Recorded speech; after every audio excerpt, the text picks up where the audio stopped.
அப்போ நாம் இன்றைக்கி இந்த மீல் மேக்கரும் அதாவது சோயா சங்க் அதுவும் அந்த முட்டையும் வச்சு தான் ஒரு நல்ல ஒரு சைட் டிஷ் பண்ண போகிறோம். ஓகே, அதுக்காக 1 கப்பு மீல் மேக்கர் நான் எடுத்துருக்கிறேன். ஒரு பவுலில் கொஞ்சம் தண்ணியை கொதிக்க வச்சுருக்கிறேன். இதில் வந்து இந்த மீல் மேக்கரை சேர்த்துடலாம். ஒரு 2 நிமிஷம் இதை வேக வச்சிடலாம். கொஞ்சமாக சால்ட் சேர்த்துக்கலாம். 2 நிமிஷம் வரைக்கும் கொதிக்கட்டும்.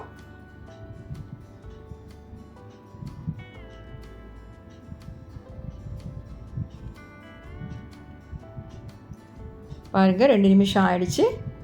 இதை வந்து நம்ம ஒரு ஸ்ட்ரைனரில் மாற்றிடலாம். இந்த தண்ணியெல்லாம் நம்ம ட்ரைன் பண்ணி எடுக்கணும். பாருங்கள், இந்த மாதிரி பண்ணிடலாம்.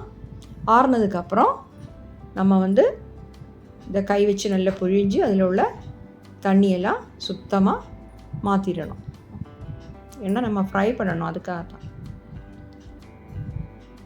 ஓகே, இப்போ நம்ம இதை ஒரு பவுலில் சேர்த்துடலாம்.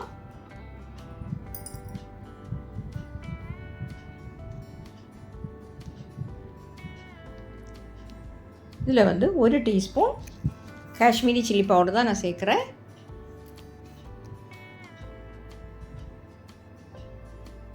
கால் டீஸ்பூன் மஞ்சள் தூள்,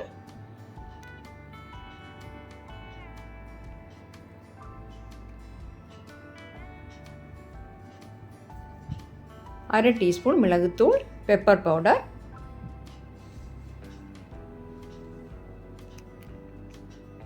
தேவைக்கேற்ற உப்பு,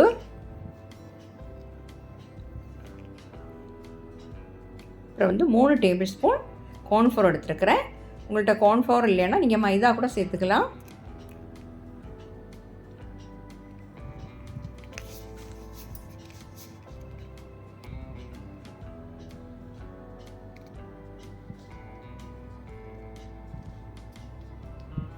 இது கூட நாம் எடுத்து வச்சுருக்கக்கூடிய 2 முட்டையும் சேர்த்துடலாம்.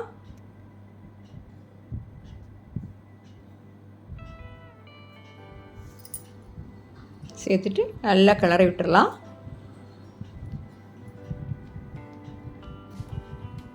எல்லாமே நல்லா மிக்ஸ் ஆகணும். இந்த சோயா சங்கில் நம்ம போட்ட அந்த கார்ன்ஃப்ளவர் எக் எல்லாமே நல்லா கவர் ஆகணும். ஓகே, இந்த மாதிரி பண்ணிக்கோங்க. ஒரு பேன் வந்து சுடு பண்ண வச்சிடலாம். இல்லை 1 டேபிள் ஸ்பூன் எண்ணெய் சேர்த்துக்கோங்க. எண்ணெய் வந்து சூடாகட்டும்.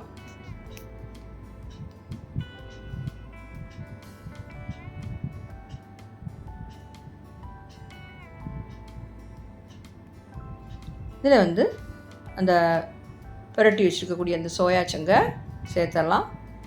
ஒன்றோட ஒன்று ஒட்டாமல் இப்படி போடுங்க.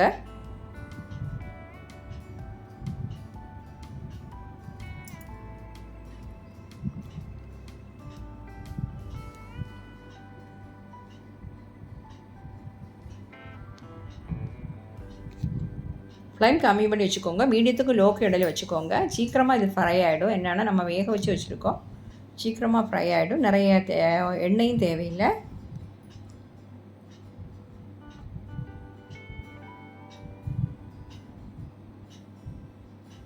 ஒரு நிமிஷத்துக்கு அப்புறம் நம்ம வந்து திருப்பி போட்டுடலாம். பாருங்கள், ஃப்ரை ஆகிடுச்சு. இதை வந்து நம்ம வேறு பவுலில் மாற்றிடலாம். அப்புறம் திருப்பி கடாயை சூடு பண்ண வச்சுட்டு அதில் 1 டேபிள் ஸ்பூன் எண்ணெய் சேர்த்துக்கலாம்.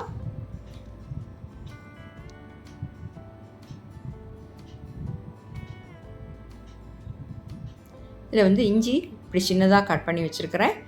1 டீஸ்பூன் இருக்கும். அதே மாதிரி 1 டீஸ்பூன் பூண்டு, அதையும் சின்னதாக கட் பண்ணி சேர்த்துட்டோம். 2 பச்சை மிளகாய்,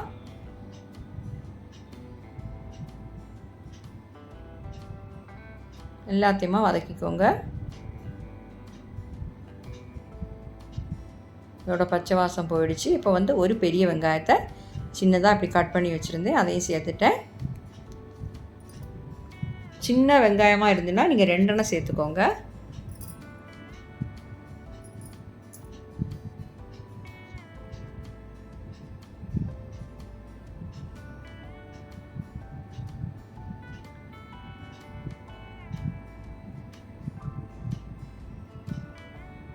நல்லா வதக்கிடலாம். கொஞ்சமாக சால்ட் சேர்த்துக்கிட்டேன்.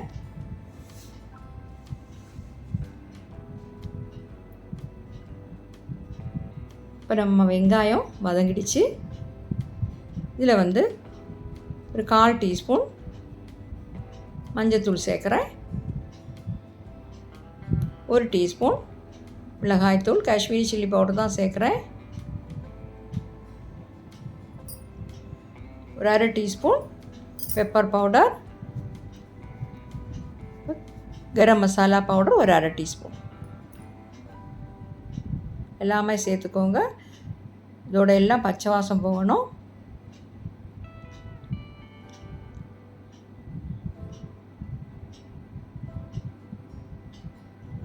அப்புறம் இதில் ஒரு தக்காளி கட் பண்ணி வச்சுருக்கேன், அதையும் சேர்த்துடலாம்.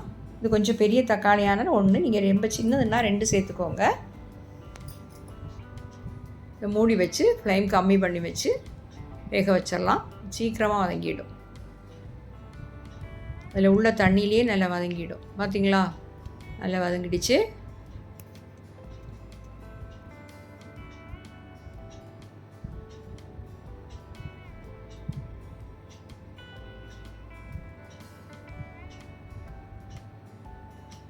இது கூட நம்ம ஃப்ரை பண்ணி வச்சுருக்கக்கூடிய இந்த சோயா சங்க் அதை சேர்த்துடலாம். சேர்த்து நல்லா மிக்ஸ் பண்ணிக்கோங்க.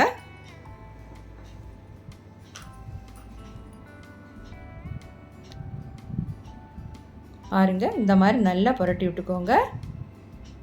இப்போ வந்து நம்ம சோயா சங்கு எக்கு சேர்ந்த ரோஸ்ட்டு ரெடி ஆகிடுச்சு. கொஞ்சம் கொத்தமல்லி தழை சேர்க்குறேன். ஃப்ளேம் ஆஃப் பண்ணுறேன். ஒரு பவுலுக்கு மாற்றிடலாம். கட்டாயம் ட்ரை பண்ணி பாருங்கள். இது தோசை, சப்பாத்திக்கு, சாதத்துக்கு கூட எல்லாம் சாப்பிட்றதுக்கு நல்ல ஒரு காம்பினேஷன். Okay, thank you.